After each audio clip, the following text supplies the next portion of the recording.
Namaste. Some people may wonder, why should one read the Life Divine? Well, there are at least three reasons why one should read it. One is, of course, just the seeking for knowledge, and the Life Divine contains not just the knowledge of God in essence, but the knowledge of God in details and all the particulars. So it is a comprehensive knowledge. It is not enough to know, okay, God is, He is Sachidananda and there is this world, and rest is between all His play. Now, this is one kind of thought, and it has its own usefulness at a stage of evolution, but there comes a time when we want to understand what is this God and this world and what is their relation. So in the Life Divine we see Sri Aurobindo is revealing to us what we know very in our simple, and I would rather say crude term, as God, and what this world is and how the two are connected. This is what the Life Divine is about, and why we need to know, because then from that knowledge springs up the possibility of the is there any future for this world? Is there a greater destiny for man? Or are we just condemned to always remain in this state that this world, that is God, and by prayer and meditation we can arrive at self-realization? So that makes no sense of this creation at all. So Sri Aurobindo is building for us all the possible bridges, using both the intuitive, the logical, and a still greater thought, the all comprehensive global thought. So, this is one thing which we find in the Life Divine, and that's why the second reason why we should read the Life Divine, I mean, apart from the seeking for knowledge, is merely reading the Life Divine uplifts the thought. This has been my experience. This has been the experience of, I'm sure, all who have tried to read the Life Divine. It's like it carries the thought. It begins to stretch. Initially, the impression may be, oh, it's difficult. Doesn't matter. As we read it, the thought begins to climb towards greater and greater immensities. It makes our thought structure, our mind structure, all of them complex, supple to receive the divine wisdom when it comes into us. So it's for the ascension of thought we must read, and to prepare the mind for the greater knowledge. And the third reason why we should read, and that is connected with the heart, well, simply because when one loves Sri Aurobindo, then one wants to know that all that he has written, said on a subject, it's like his mega letter written to all of us earthlings, that look here, this is what my plan is, this is what the roadmap is, this is what the world map is, this is what the entire truth is, and I am giving it to you. So there are three reasons at least for which one should engage with the Life Divine. So we read about mind, how mind came into existence. We read about life, how life came into existence, and how these things can how avidya as a force of knowledge, and avidya as a force of ignorance and its extreme result, etc. So now we need to understand what matter is. Now, when we look at matter from this side, of course, to our cognate senses, it appears as something very stable, strong, or rigid, concrete. But when we go deeper into matter from a purely scientific point of view, what do we find? We find that there is no stability. There is nothing. Everything is in flux. It's nothing but current charges floating into space. And even we find it difficult that where is this flow and flux really stopping? What differentiate the atoms in my body from the atoms in the air around me and from the atoms in somebody else? So is it really a vast continuum? So then what gives this impression of solidity, this impression of stability, this impression of concreteness? So there we have to understand, if it's all energy, why it takes this particular form? Because that's how the science looks at it. It's energy. Why this energy takes a particular form? So here we have to go behind the energy to a cosmic mind which is operating. Not an individual mind. Very often people say it is the mind that created matter. Well, that won't be correct, because if it is human mind, then human beings have come into existence much later. Matter already existed. But if we say that there is a cosmic mind which is operating upon this vast field of energy and giving it form and shape, then it makes sense. So we have now behind matter three things. One is matter as we experience it through our senses. The second is energy field. And behind the energy field, there is a cosmic mind which is operating, and it is the cosmic mind which seizes matter through a kind of cosmic sense. Now, before we understand cosmic sense, we can very much understand our own sense and how our senses weave along with the energy currents what we experience as solid objects.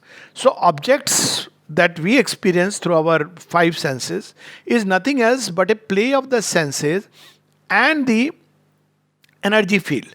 So basically, we can say that the cosmic mind, through its sense mind, it grasps this energy and starts giving it shape. So we have these three realities. One is matter, and of course the energy current, which is nothing else but life. So life is there in matter, involved. It's not evident, but it is there. If we go behind matter, we'll see this field of energy, and not just ordinary energy, tremendous energy.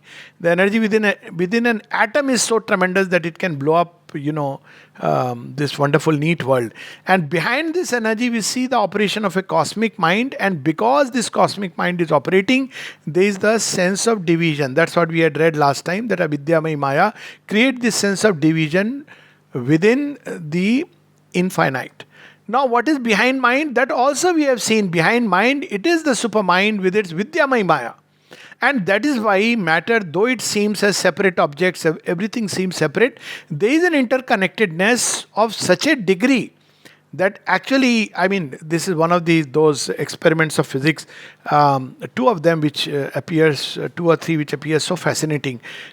If you observe an electron on Earth and a counter electron in somewhere else simultaneously, then if depending on the spin in here, you will see a contrary spin in the other one, as if the two somehow are interconnected. And when we do that slit hole experiment, we see that depending on which way you want to look at it, it will throw itself as particle or it will throw itself as wave. So there is a kind of interconnectedness between us and the most material universe, including electrons, protons, but we don't know what is that interconnectedness.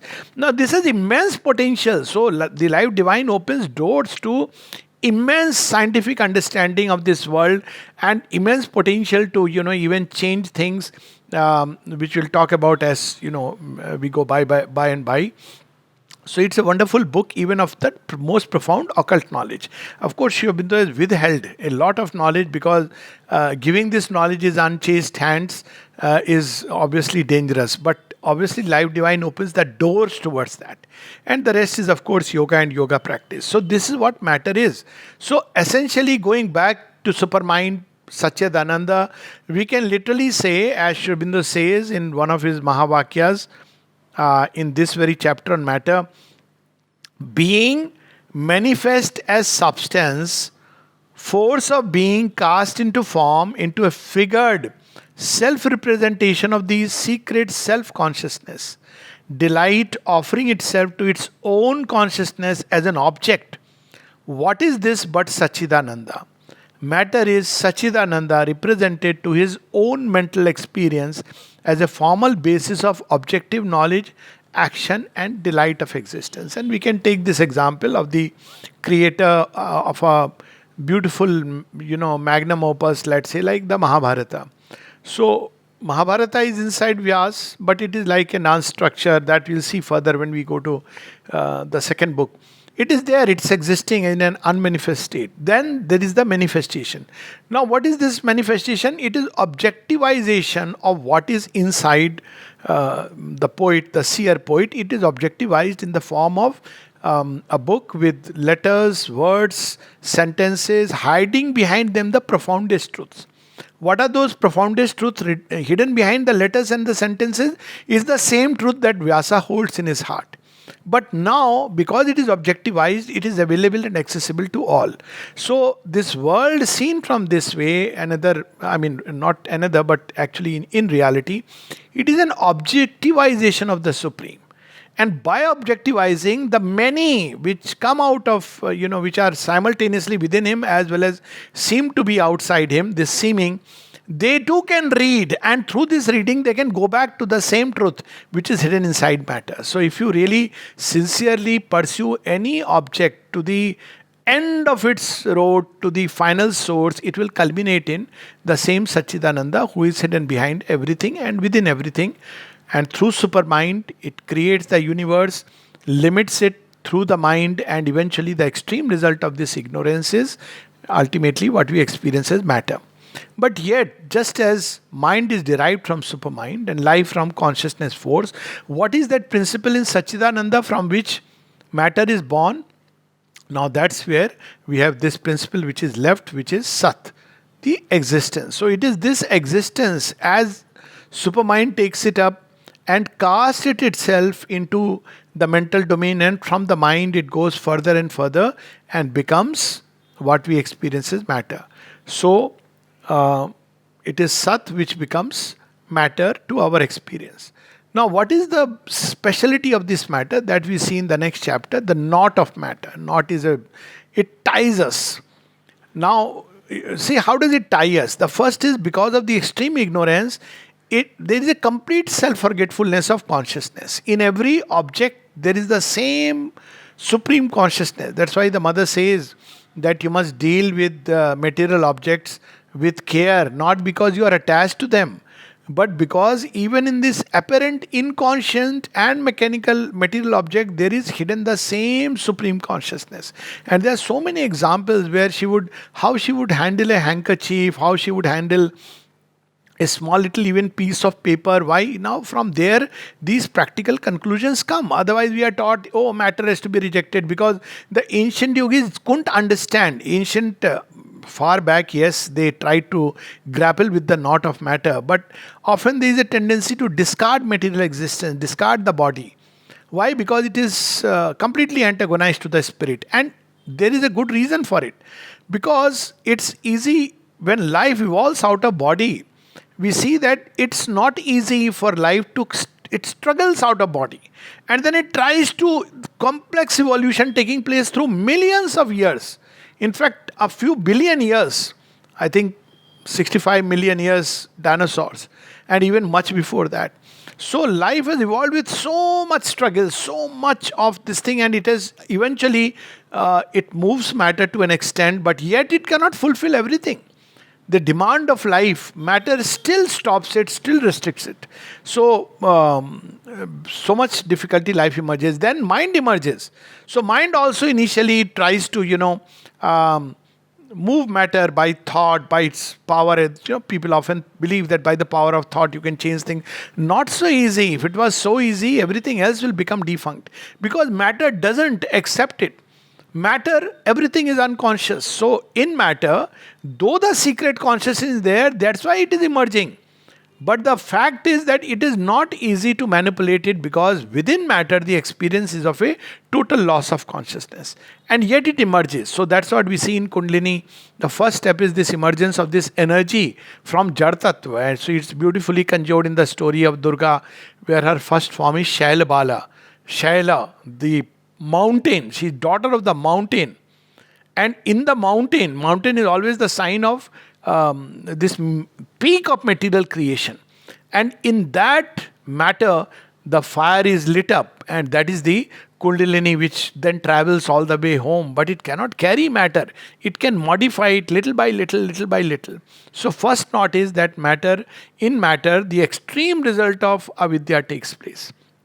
And that extreme result is complete self-forgetfulness. It becomes jada, which is achetan, at least to all cognate experience, though it is, the divine is hidden there, as a line of mystic experience says that kan-kan mein Bhagwan hai, but how matter doesn't provide any easy access to that.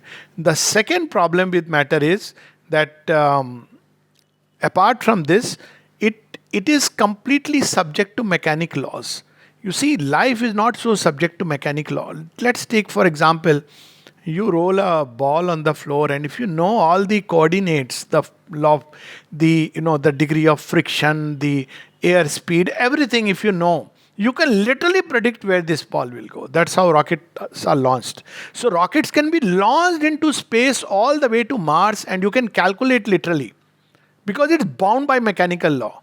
Now take another example of an object that flies, living matter. Take a simple object like a fly sitting there on a stool right nearby. Or let's take a little more beautiful example of a lovely, beautiful bird sitting there.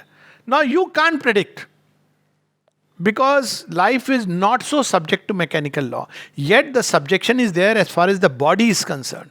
But life itself, we don't know the intent. It may fly this way, it may not fly, it may choose to fly somewhere else, etc. etc. I mean, people study all these things for years and decades, but they cannot say what is the intent of a crow, because that's something hidden.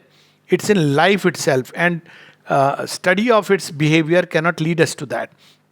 So this is the second aspect, that matter is subject to mechanical law. Life can be free. That's why it is said the spirit is willing but the flesh is weak. Of course, the spirit goes still further. But our life may be willing for certain things, but matter will run according to its own law. That's why some people say, though it's not right, bhuke pet na bhajan gopala. That if you are hungry, you cannot remember God. But it's not true. But the truth is that if there is matter is run by so much of mechanic law, that even when we escape from it, yet it continues its own way. The mind can meditate, it can enter into even higher states of consciousness, but the body may still continue with its own processes. So this is one part of it, as it appears to us. And then the third is that it is the result of in matter we find the extreme division because of the avidya. So these are the three knots. One is that there is a complete self-forgetfulness of the spirit in matter, even of life in matter, even of mind in matter. Looking at a physical object, can we say there is a mind? But this knowledge opens doors to several kinds of manipulation of matter. In olden time, people used to do this totems and taboos. Now, what was it? You can literally charge a material object, because it contains within it all the possibilities. The mind can cast itself on a material object, and then that material object, depending upon its receptivity, can hold that charge for a very long time. In ancient time, that was this knowledge, that why marble is used, because marble as a material object is very receptive. So it absorbs spiritual vibrations. Similarly, there are things which cannot absorb spiritual vibrations. Rather, it rejects spiritual vibrations. So there are possibilities in matter. Even there is, just imagine that within this dust there is the possibility of a computer chip. But the mind, when the mind starts playing, becomes freed from the clutch of matter, it explores matter and brings it out. But the possibility was always there. Yet, the second aspect that matter presents before us is that it is subject to mechanic laws. You have to understand that laws. It's not like a magic. One can change the laws, but that requires a different kind of consciousness. One can superimpose upon matter and the kind of working, which we'll read by and by. But otherwise, normally it runs according to its own fixed course. And the third is that it is the extreme result of it imposes divisions so strongly upon us that even when life knows that it has merged with another life, when the mind can understand we are all one, but the moment you see the physical body, it is completely separate. And that's why in love there is this tendency that even the physical being, though at emotional level, even at an intellectual level, at the deeper spiritual level, there may be the union, but the physicality imposes this sense of extreme degree of separateness and division. So this about the knot of matter. And then we have this wonderful chapter, the ascending series of substance. So as we know, matter is this what we experience as gross matter, but we also know that this is not the only way matter is. We experience it like this through our senses. But is it the same way that matter is experienced, in the ascending scale of evolution? Well, we know that even at a most material level, it is not so. Even material scientists now speak of not just 3, but 4, 5, 6, possibly 7 states of matter. So there are different ways matter itself is organized. And the more we go to the subtle states of matter, the whole quantum world is about that, the more capable we become of manipulating matter. So our experience of matter is a limited experience. Similarly, in each world, the vital world, we often, see In mystic experience, it's so true. But even now in our everyday experience, let's say when we are seeing a dream, we are seeing some image or object. We see a horse galloping across the field. We see a lion, and in the dream it is so real. So it is a form. So form cannot be without substance. So there is a substance involved. But what is this substance? It's of a very different character. So in a dream, if you see something which is terrible, let's say a big python, if you are afraid, it grows very much. And if you are not afraid, it shrinks into its size. So the matter of the vital world is very different. The vital substance, it obeys another kind of law. That's why sometimes people have flying dreams. There you are no more bound to, and it's such a wonderful experience. You feel, oh, I can fly, I can fly, because in the vital sheath one can fly. So there is another kind of matter which obeys the law of the vital. It responds to desire, it responds to emotions, it responds to fear, it responds to goodwill. So there is a whole vital world in which that's how the gods operate. Because it is said that they want something, they desire something, and it comes. Why does it come? Because in that world they can't just do it easily with the physical world and its objects. That was one of the experiments which mother had conducted when she was, I think it was in Algeria during that time, 1907 or something. So when she was practicing this occultism of extreme kind, she actually went all the way to Paris. And in Paris, she actually, there was a table there on which people were sitting, and she shifted that table. And people couldn't, understand, but that requires an extreme degree of occult knowledge and extreme degree of power. Otherwise, very difficult to do that. Because beings of the vital world cannot just easily start throwing up. They can, but it's not easy. They have to be. But there are phenomena like that in Sri Aurobindo's, before even the ashram was formed, there was the stone throwing incident. So there is a possibility of not only a vital world with vital substance, but of this vital forces, they can start manipulating material objects and material, what we call as gross matter. And this knowledge can be used in various ways. There is this instance where Sri Aurobindo describes that how Barin, his brother, had fever, mountain fever, and then a Naga sannyasi came and he said, give me a glass of water. So he took a glass of water, he took a knife and he crossed it twice, and he chanted a mantra and he said, give it to him. So he was cured after giving it to him. Well, we all have grown up seeing these things. They are not superstition, they are extreme occult science whose basis we have lost.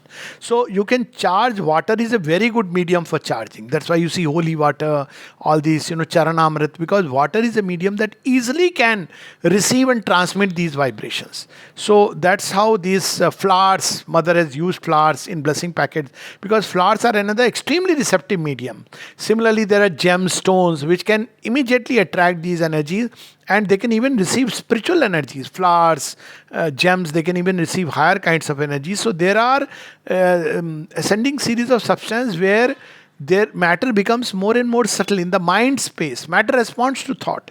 As is the thought, so you see the being created. Now this can be experienced, let's say, in inner visions, when we move around in worlds of higher mind, beyond the ordinary rational mentality. And if somebody, let's say, is in India and he sees he is worshipping Durga, so Durga will come to him as what we are used to seeing Durga, because she will assume that form, as is my thought.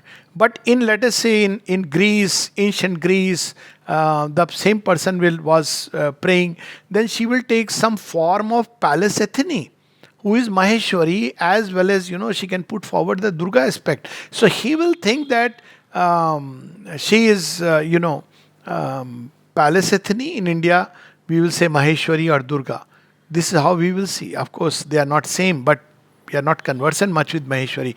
We will say Durga. Now, another person in today's context may suddenly have a vision of Virgin Mary. So that's because in the mental world, the forms are very plastic to thought. So many of these gods, actually here again we see a very occult manipulation of things. There are occultists who are supposed to read thoughts and tell you future. But actually it is not about telling future. They can act, because these thoughts have forms in the mental world. actually forms. One can see them as forms or can sense them through an intuition. But based on your own secret wishes, even desires have forms. They can project and they speak about things which are there. Let's say, one is thinking about one's child. There was an experience of my own father. He met somebody and he said, "You just think about your child and I'll write the future." So my father thought about both of us, and he knew the name. So the moment you start writing Aapka Putra so and so, it is very impressive because your name has not been told. But there is a form, and if we develop through yoga, sight can be released from the physical world, then we can actually see forms in the mental world. Similarly, there are spiritual worlds, higher worlds in which there are forms. But as we go higher up, forms become more and more subtle, more and more, they respond to subjective states. And as we go towards dense matter, they become more and more objective, more and more concrete. Finally, in the being of Satchidananda, all forms, the subject and object, are together absorbed within, in that supreme subject who is also for us the supreme object. So he is an object to himself and he is the subject within. So this is the whole ascending series of substance. Its great significance is that if there is an ascending series of substance, there is a link between matter as we experience today and the supramental matter which we find in supramental world. And if there is a link, there is definitely, through the process of emergence, this body made of gross matter can change. And don't we already see it that from gross matter, when life begins to animate it, this matter begins to fly. Properties which were never there, which we take it for granted. Mountains can't fly. Of course, faith can move mountains figuratively. But the birds can fly. Simply because now life is modified matter. Why? Because in the plane of life, matter obeys life. Then similarly, when the mind emerges, matter begins capable of thought. Why? Because in the mental world, matter responds to thought. So the mind tries to do the same thing. And as mind emerges, matter gets modified. And today we have a human body, which is mainly thought-dominated body, in at least a developed section of humanity. Then similarly, as the spiritual consciousness emerges, because the substance there is lot more plastic and it is responsive to spiritual energy, we will see this human body undergoing a change. It will become more and more subtle and it will respond to these spiritual vibrations and the spiritual consciousness. Right now it doesn't. It doesn't because it is, at least outside it doesn't because it's very gross, but at least on one's own body one can do these experiments. Can spiritual energy affect one's own body? Yes, it can, because there is spiritual energy hidden inside the body. But there are conditions. That's why the mother paid so much emphasis on a rational, discerning physical education done with the right attitude and as a means of opening oneself to the divine. Also, we see in the conception of Tantra that as these higher layers of being begin to open up, in the Upanishad we are told about these 5 koshas. Now, the same soul resides, it has got these 5 koshas, but it is trapped in the lowest basement, which is Jad Tattva. Then, as it develops, it enters into the vital kosh, pranic sheath, and in the pranic sheath, it begins to enjoy life in a very different way. Then, as it evolves further, it enters into the mental sheath, and then, as it goes further into the causal sheath, and finally in the sheath of bliss. So, can this material life, physical body, change and be transmuted? Well, it can, first because the same bliss and supramental real idea that we have already seen is hidden inside it, and therefore as it emerges it will modify matter. Of course, it can break matter or it can modify matter. All evolution means a modification and then the emergence. Initially it will seem as if it is subject to matter and mind, but as it evolves, the scale will be reversed, just like with evolution of life. Initially it seems subject to laws of matter, but later on it to an extent overpowers matter. And so in Hatha Yoga and in Tantra Yoga, we see that there are certain processes through which these higher states can be awakened and they can impose themselves upon matter. So it is not surprising that if we do certain kind of exercises, these higher energies, matter can become receptive and they can impose themselves upon the matter and for a moment suspend their laws. That was the principle originally of Ayurveda. Now it is a different thing. It is treating diseases. I don't know what it means, because original sense of Ayurveda was this. See, Ayurvedic medicines were not so much originally meant to cure diseases. It knew the body can cure, which is the fact that today also we know that body cures. So what they were doing, they were making the body subtle and receptive and energizing the system so that it can develop its capacities to fight against, let's say, an intrusion of an adverse force. And that's why Ayurveda and allopathy can complement each other, unless allopathic medicine is so strong that it completely stuns the body and the body has no chance of really awakening to its own deeper possibilities. That also happens. But that is a different area altogether. But suffice it to know that there are possibilities of the body. First, because all the states of consciousness, life, mind, supermind, bliss, Sachidanand is hidden inside matter. And second is because there is a link between this gross matter and the supramental matter. And there is a whole staircase of matter, the Bhumi itself. And because there is this matter can become more and more subtle, because it has become more and more dense through a process, it can become more and more subtle. In fact, we see the evidence, it is becoming more and more subtle from the mountain to a thinking and feeling creature called man. And so to an extent the laws begin to change. So this ascending series of substance is a chapter which is so relevant because it logically explains about the future possibility, the future evolution, and to an extent shows us the process also.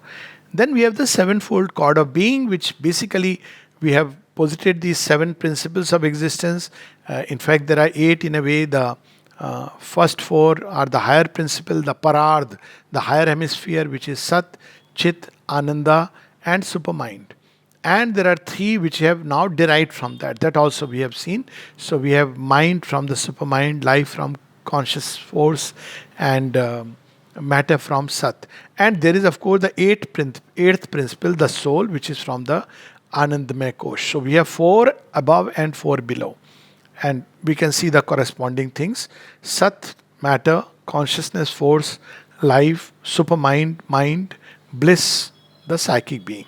So this is the seven or eightfold. Vedic rishis speak about 9 or 10-fold chord, but essentially seven or eightfold, the way we want to put it, which is there, which has woven the warp and woof of creation. So it's a cord. It's like, how do you weave things? So you use a cord and with that you weave things. It's now the interesting part here is that each of them, because it is ultimately Sachidanand who is everywhere, therefore each principle is available everywhere. So even in Sachidananda there is matter in some form or the other as a seed. And again in matter there is Sachidananda. In matter there is life, mind and all the higher principle. In Sachidanand there is Sat, Chit, Ananda, supermind, mind, life, matter. So it is very fascinating. That's why the Vedic Rishi spoke of 7 times 7. So this is because in each principle the other is involved or held back. So what is the difference between creations which are in the higher hemisphere and the lower hemisphere? In the higher creations, everything is there, but depending upon what you put forward. So there is a conscious, there is no involution and evolution. So in supramental world, you put forward one aspect and therefore there are beings which are created. Now here they get completely involved. That means they forget themselves. They're completely as if lost, and then they emerge through a complex process of evolution. This is the big basic difference.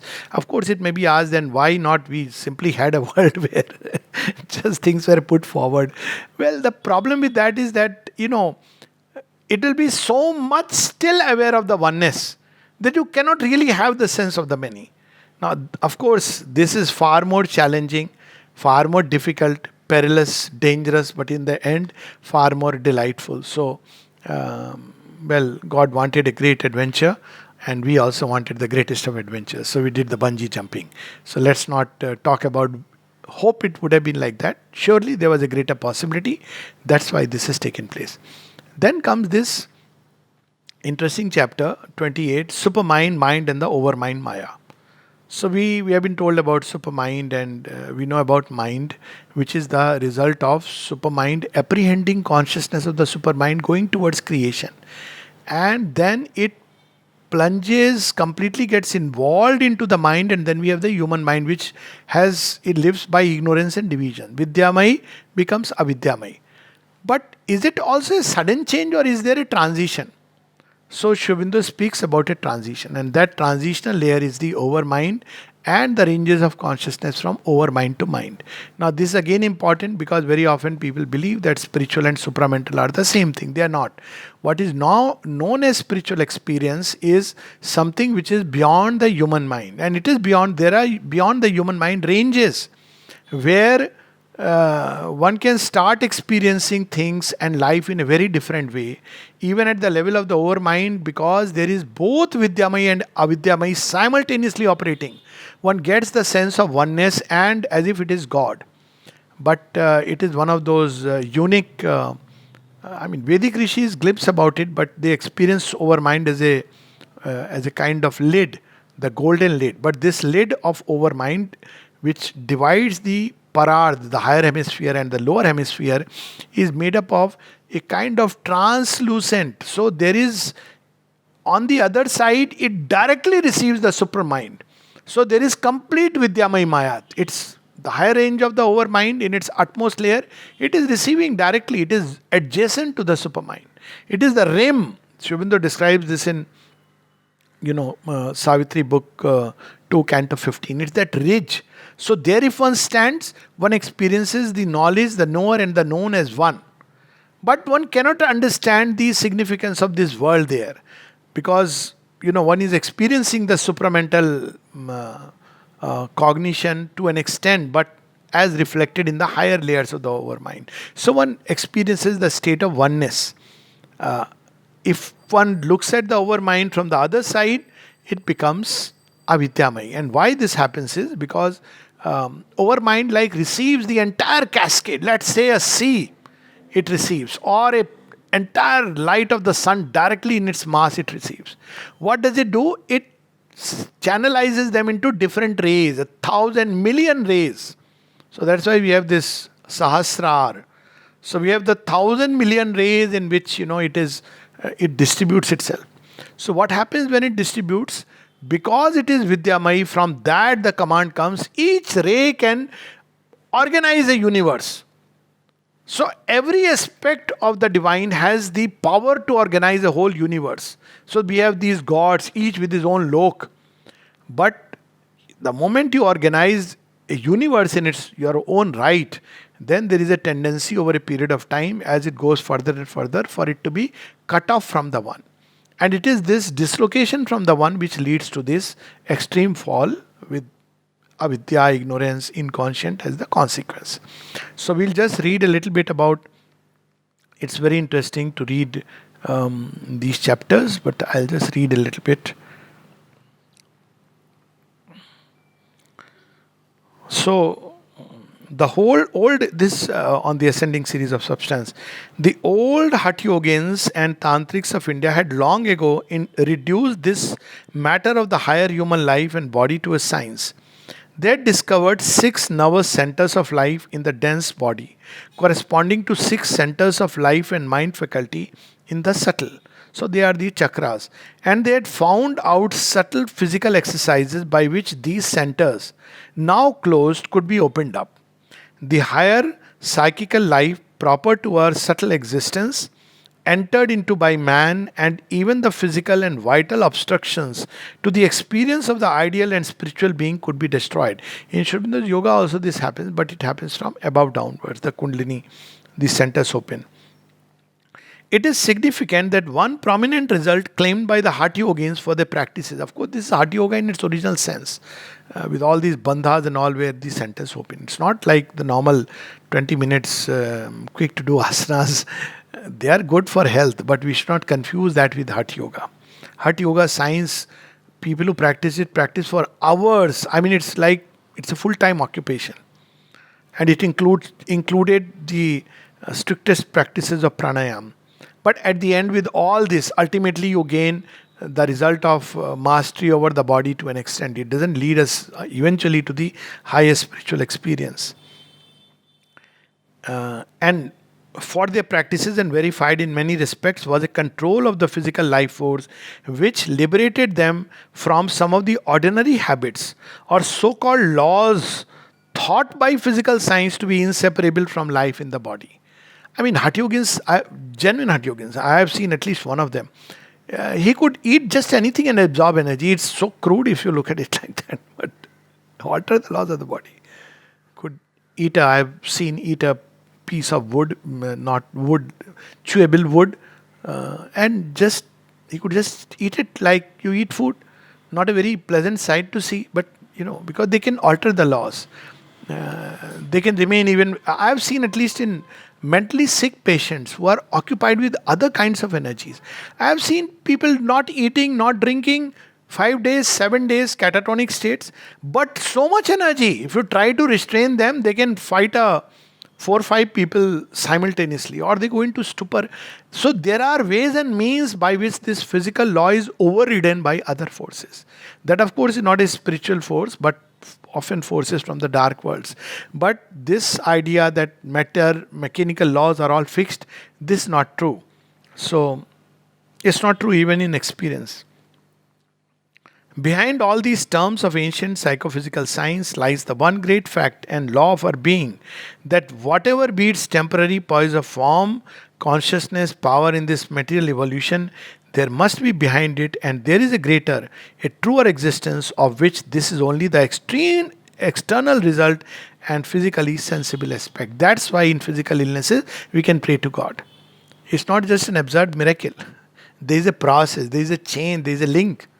It looks like a miracle because we don't understand that God is hidden in matter. He can push it. Our extreme arth prarthana can completely override all the laws temporarily and change things in that split moment. And when divine intervenes, it changes not just the physical body but everything else that is interconnected with it. Because that's how the law operates. He operates in oneness, not like our medical science, which will try to pick up a molecule, try to cure one part of the body. The drugs will have other side effects, and then even when the man recovers, he becomes a menace to the world around him. So this intervention, which Sri Aurobindo beautifully describes in Savitri, in Book 1, Canto 2, the last page, that all here seems nature's massed machinery, a mechanical servitude to habit's aping law.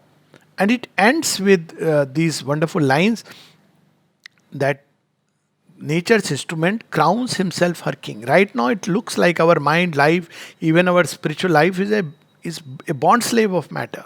But when it emerges fully, then what happens? Nature's instrument crowns himself her king. A godhead stands behind the brute machine. And that's why this Mahavakya, again in the same page, where he says, a prayer, a master act, a king idea can link man's strength to transcendent force.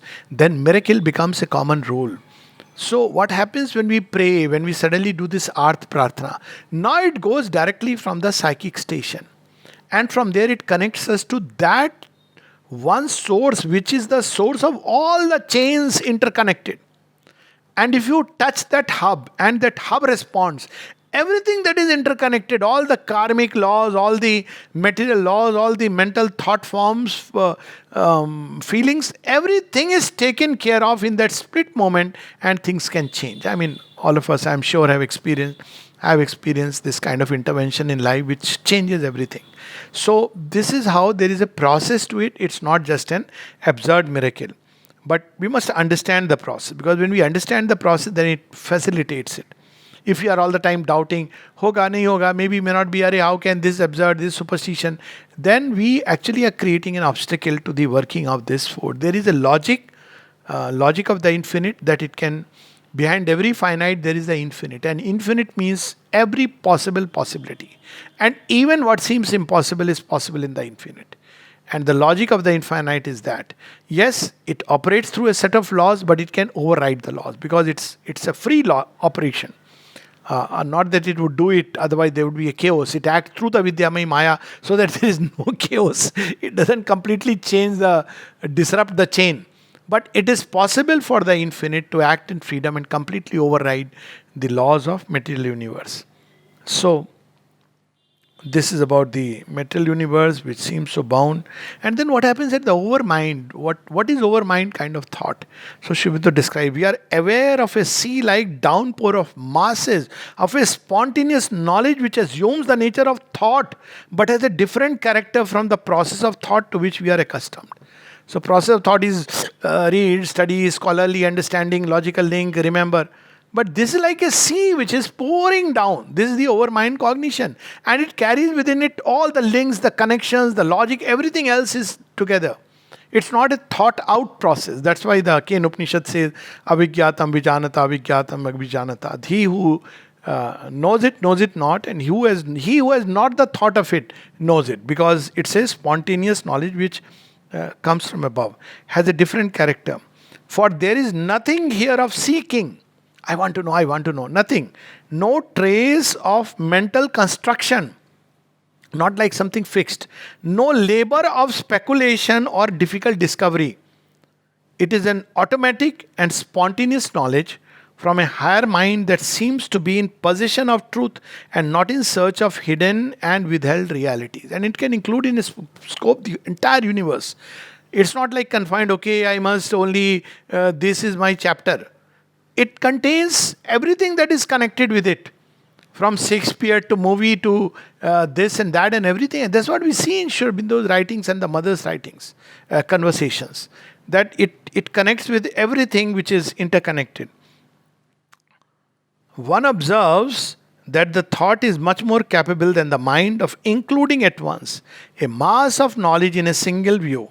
It has a cosmic character, not the stamp of an individual thinking. So these are the kinds of, Sri Aurobindo described these several layers. At a higher mind, he says if supermind is like sun, then higher mind is like a daylight, steady daylight. It looks at the symbols behind things. And illumined mind are like flashes which are coming up. And the intuitive mind is like electrical lightnings which suddenly illumine with a great clarity a particular zone of space and time. And of course the overmind looks at large spaces of time, and it can look at a whole kalpa and see the whole wave that is carrying the march of evolution. Or it can look at one idea and see how many ways it expresses itself.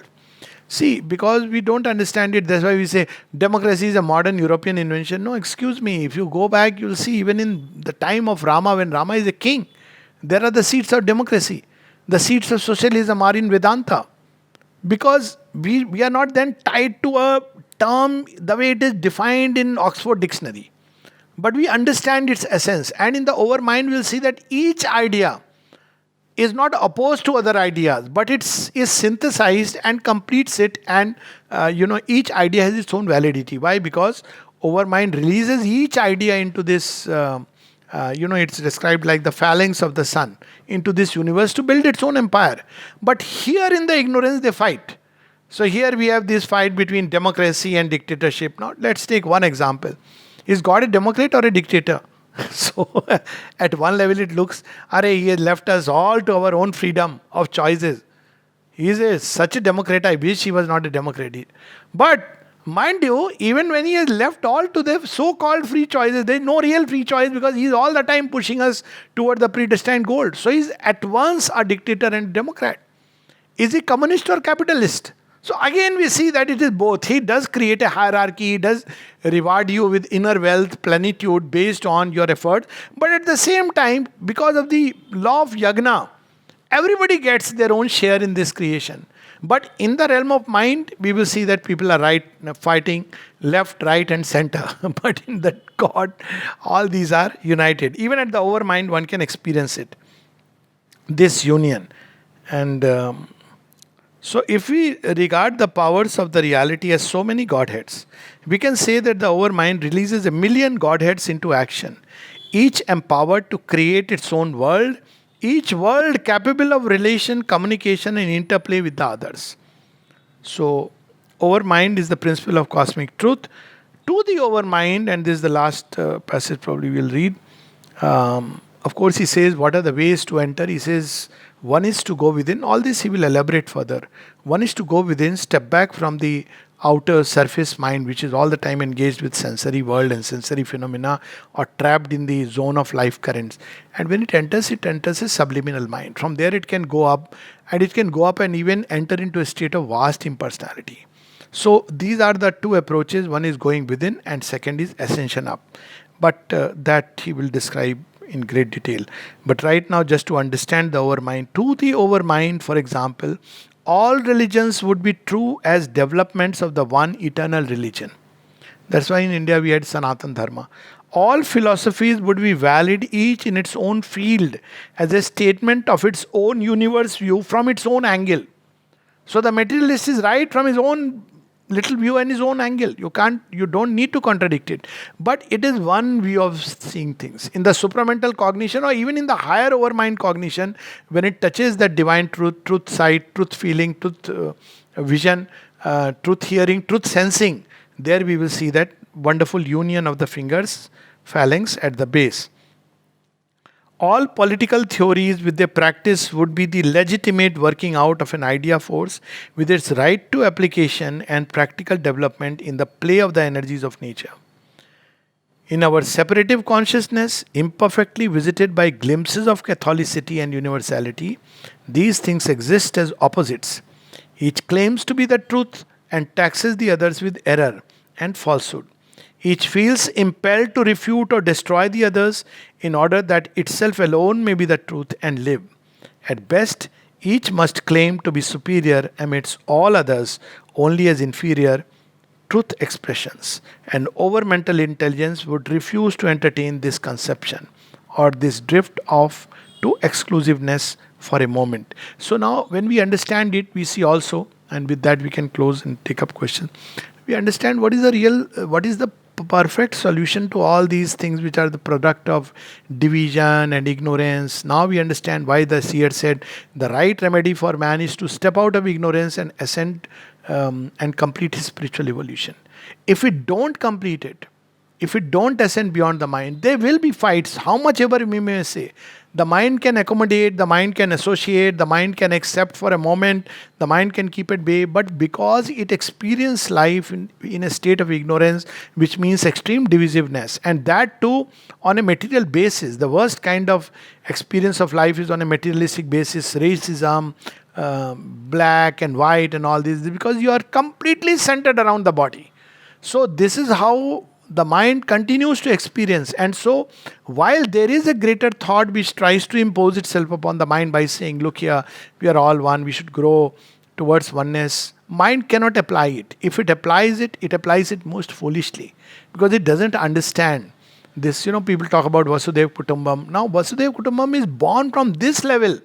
The Rishi has gone through to that level and has understood the right place of each thing. Unless we understand the right place of everything, there will be only clash and chaos. So the solution lies in continuing man's spiritual evolution. Let's not stop with the rational mind. Let's go further, reclaim our own greater domains, higher mind, illumined mind, intuitive mind, overmind, and now also we have thanks to the intense tapasya of Sri Aurobindo and the mother and their grace and love, the possibility of a supramental life, which means a divine life in a divine body. A life of unity within, playing with the many outside. Namaste. So if there is, how do you reconcile if you find, say, distortions of truth and falsehood? Let's say there's a law, well-written law, but then you find people trying to outsmart, trying to, by their cunningness, trying to take advantage of that, trying to fool other, groups of people. And how do we reconcile this? And what should be the duty of persons who can make it? Yes, so from the overmind point of view, I can tell you that, and then the divine, the way he would experience it. For the human mind, it's an impossible situation, of course, very difficult situation to be in. But from the overmind of view, because it is still entering into the time domain. So each idea has its valid place in space and time. So there are truths which had their validity at a particular point. There are, of course, eternal truths which are from the Vidyamay Maya, and they will outlast everything. And there are truths and ideas which are given a term and a time. Having lived that, because of the evolutionary impulsion, that must pass away. It is the law of evolution on earth. And let's take the example. There is a beautiful poem of Sri Aurobindo which is about the Rakshasa, where he speaks about Ravana. So why Ravana was allowed to rule, for so long? Because Ravana had to, the animal in man had to be replaced by the Rakshasa, and then the Rakshasa by the Asura. This is the evolutionary gradation. But the Asura must fall now. He must fall to the human. So that's why he has taken this great boon from Brahma that, may I fall only to the man. So, because of this reason, there is a time when humanity goes through a certain primitive state or very early state, falsehood, let's say the state of falsehood, extreme division, and and therefore it has developed certain ways of living. But its time gets over beyond a point of time. Now, what is the time that the time has come for an idea is to end? Is because a contrary impulse begins to seize mankind. Let's say, for example, from an individual yoga point of view, there is a time when we all believe what's there, okay, we enjoy food. Not that we all believe in the way humanity lives most of the time. But let's say that we are fine with certain activities as natural and normal. But a time comes when you feel this normal and natural must change. Why? Because now the impulse of evolution is taking over. So same thing happens here, that in the collective awakening or the evolution, there is a time and term set for everything. And when an idea which was valid in a space, context, and time begins to continue, that's where the Ravana becomes a menace to the world. And because it becomes a menace to the world, the higher evolutionary impulse will wipe it out. That's what Rama represents. And there will be instruments created to remove it, because its time is over. Now, if one feels impelled to be the instrument, that's a different thing altogether. But it is bound, destined to go, because the spirit of time will not allow it. That's what we see in the Gita. The great warriors who had their own time term enjoyed Bhishma and Drona and many others. When the time passed away, new age had to come. They had to fall. So this is the larger movement. Now, from an individual point of view, one should not be carried away by these appearances of pretensions and all these things. The beauty of this living the spiritual life is one can see behind the appearance to the secret truth. So what one sees is a secret truth which is inside, and the play of forces which are trying to falsify it. So what one should do is to keep that grain of truth, but at the same time stubbornly and sternly reject falsehood. At the same time, whatever is possible to be changed into its higher truth, that working must go on to change it into a higher working of truth. So this is how a spiritual consciousness which is rooted inside the divine operates, because that is how the divine is operating in the world. With everybody, he forms a relation. And in that relation, he brings out that hidden truth. Now, that is the important element in every human being. There is a hidden truth. And we must try to bring it out. That's what we are reading about our mind. There is a truth in democracy. There is a truth in dictatorship. But they all have their term and time. For instance, the truth of democracy, the time for democracy, the way it is practiced is over. I mean, Sri Aurobindo, the mother, speak about it. Yet, last 300, 400 years, or maybe even before that, if you look at the Greek ideas, it seized Europe and apparently seized, but we know how it was practiced is quite contrary to it. But eventually now its time is passing away, and a greater spirit, like a spiritual or a Vedantic communism, that is going to take hold of the race. So there is a time when things have their place and utility. The spiritual consciousness will see all these things together. And while it will insist on holding on to the truth in everything, it will equally refuse to accept the encrustations, the covers of falsehood that surround things. So this is how one has to deal with. And certainly one should not be fooled by appearances. That's the worst thing to happen. People who put up, We are, your friends, we are lovely people, please give us a place in your house. And you call them in the house and they say, you're a tenant, you go away. When you have gone out, they have locked the door.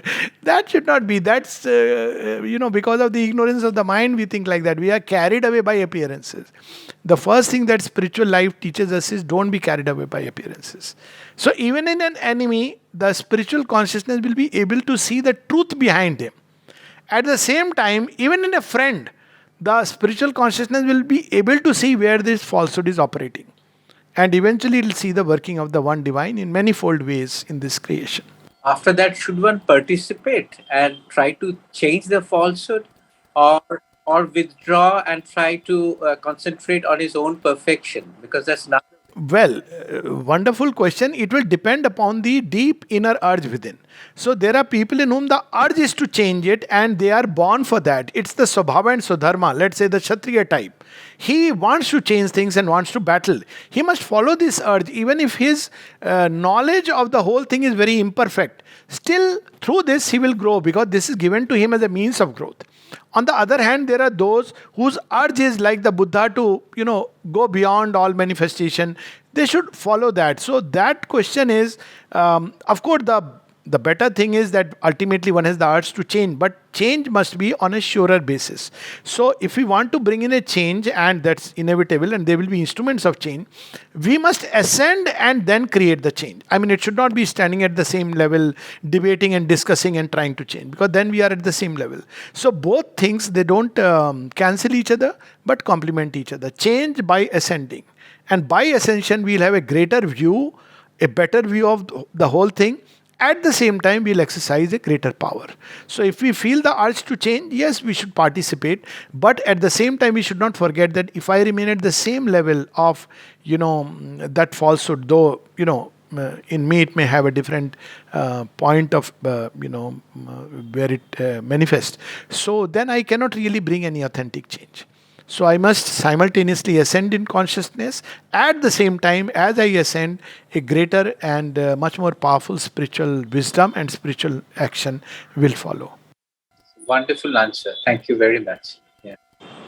And just one last question. How can one really ascertain and be sure of one's swadharma? Whether to really participate and to how far to go? Because Yes. there are extreme forces and Yes. that can crush. That it's happening. Yes. Yes. Good forces, It's happening. good people are being crushed. So that. Yes. So how to identify one's own swadharma exactly, and then how far to go? Yes, so of course, the perfect answer of this is in the Gita, which we have been taking as a series. But the answer lies in the depths of the heart. The mind will never be able to give the correct answer unless we have arisen to the intuitive plane where the wisdom is, there is a certitude of the action and the knowledge. But that is a much more difficult process. But deep inside the heart, go by that and offer it to the divine. Because at the level of the mind, there will be always an argument for or against. That's how the mind operates. That's the entire field of ignorance with all the collective suggestions around. But deep inside the heart, one will know the Swadharma if one gets rid of the surface preferences and viewpoints and opinions, and one must follow that deep impulse. Doesn't matter what that is, because Swadharmo nidhanam shreya par dharmo bhayavaha. In somebody else, the impulse may be something else. So deep inside the heart, the answer lies. And regardless of what the people may say, world may say, one should follow it. It's much, but offering it to God so that His knowledge is there always supporting us from within and behind. It is always there, but we should form a conscious connection.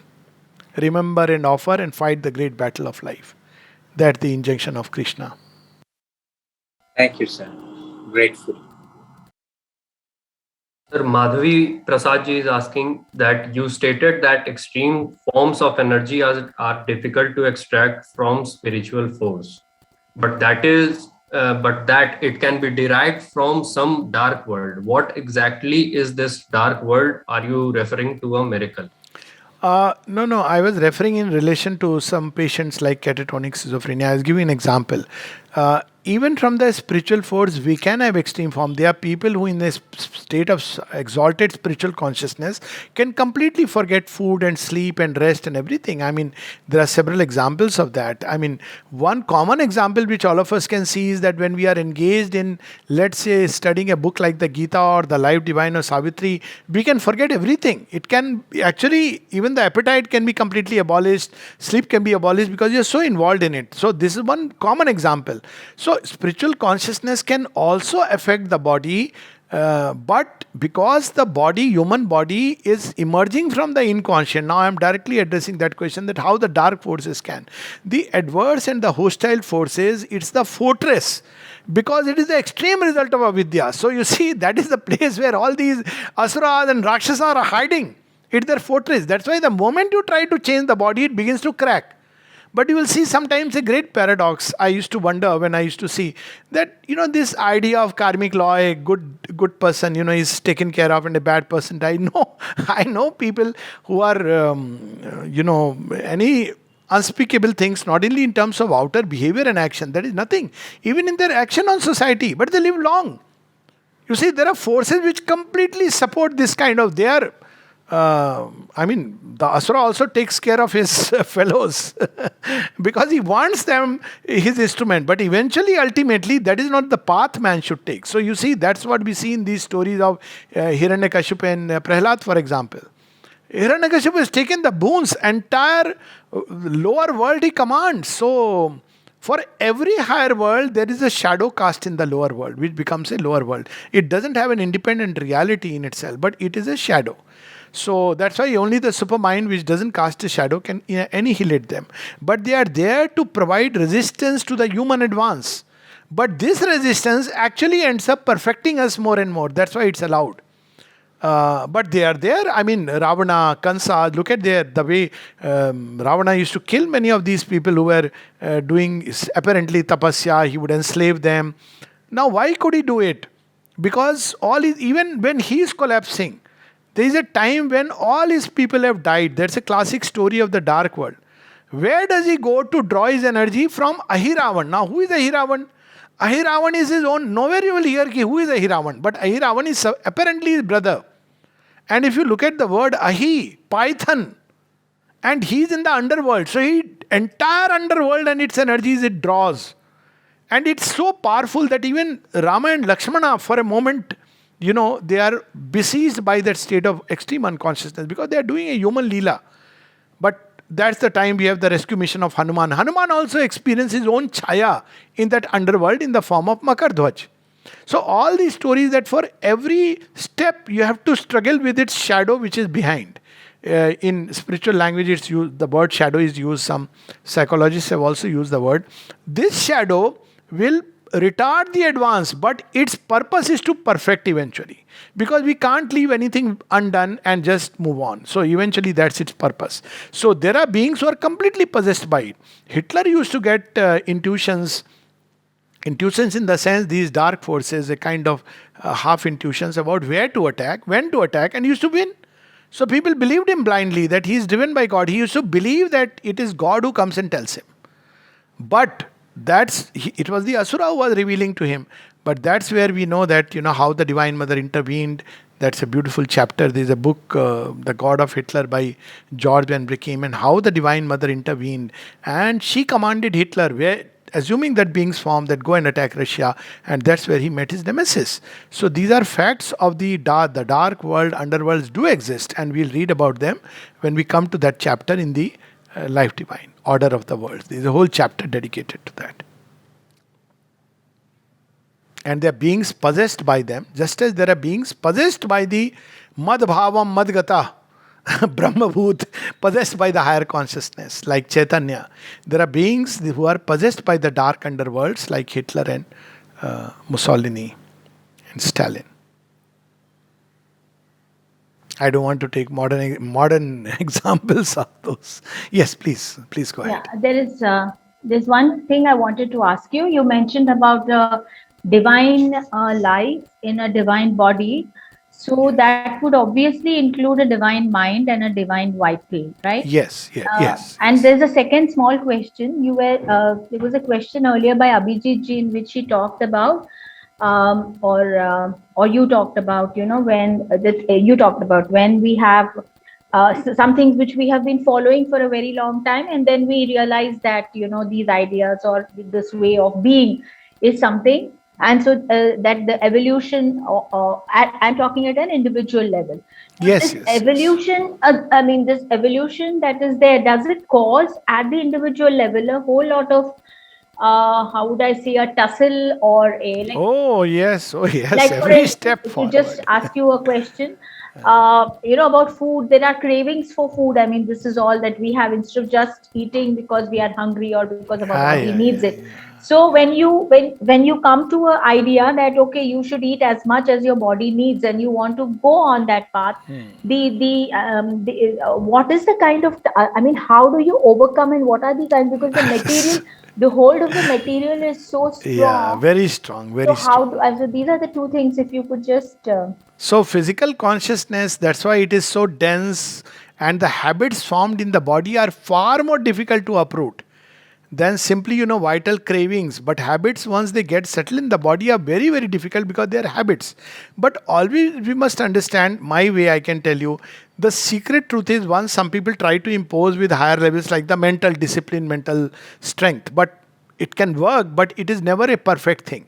Because mental discipline, like some ascetics practice, the moment you are exposed to the world of food again, one is back into square one. So better way is always to keep on. There are two things one can do: keep straining the will a little by little. So for instance, about food, let's take that concrete example. So from gluttony, I am taking an extreme example. One goes on to, let's say, I'll take an example of eating sweets. So you can reduce the matra of sweets. Then you can cut down to little bit of sweet if you want to.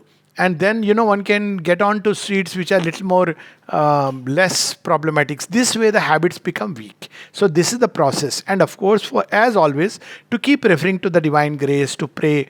That's the method I follow. Pray. So it will take long time. It is through application of sanyama. So what we do is we try to break it by nigraha. It doesn't work because once a tendency has set itself, it goes itself through a process of evolution. There is a very beautiful article of Sri Aurobindo essay in Essays Divine and Human on the process of evolution. Any tendency which has entered into matter, it has to go through a course, a cycle. So if you try Nigra, it will bounce back. Violently, it will bounce back. So, people who say from tomorrow I'm not going to take sweets. Now, it may work in a rare individual, but in most often or not, it will be like that man who said, every day I give up sweets. See, it's so easy to give it up. Now, no, that's not the way. So cut it down, cut it down. Now, there is this effort involved, effort of the will. Then one day the divine grace acts and removes it from our system, depending on. But that effort and the grace both must go together. That's how it is. Little, little, exercise the will. Yeah. yeah, and about the divine life on in a divine body, and so the divine mind and the divine vital, the divinization of the mind and the vital, that would obviously accompany this, right? Yes, yes. So divine mind is easier to gain. That is, the easiest of, because mind can withdraw itself from, mind is given that capacity and possibility.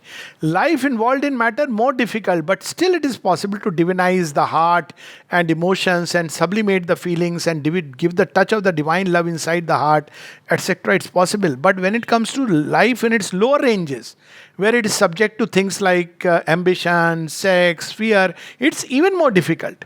And then finally, when it comes to body, where this is the extreme result of avidya, it's the most difficult. But first, the mind itself must be divinized, quite so. And then the life parts, at least the higher life and the mind, it should be divinized. And then it becomes much easy because you have the army of the wonderful forces, the godheads. Then there is the god Devasur Sangram within the body. But eventually, with the help of the one with the gods, it is defeated. They are pushed back into their citadels. The strongest holds become weaker and weaker until one day the chain is broken. Yes. It's a journey, a wonderful journey with the divine as our friend, companion, guide, initiator, conductor of the journey. And in critical moments, He lifts us up in the lap. So that's why we have the Divine Mother, because it's a difficult journey. Yes. Thank you so much, sir, for clarifying our doubts. Now we have reached the end of today's discussion, and we will observe a minute of silence and then we can call it.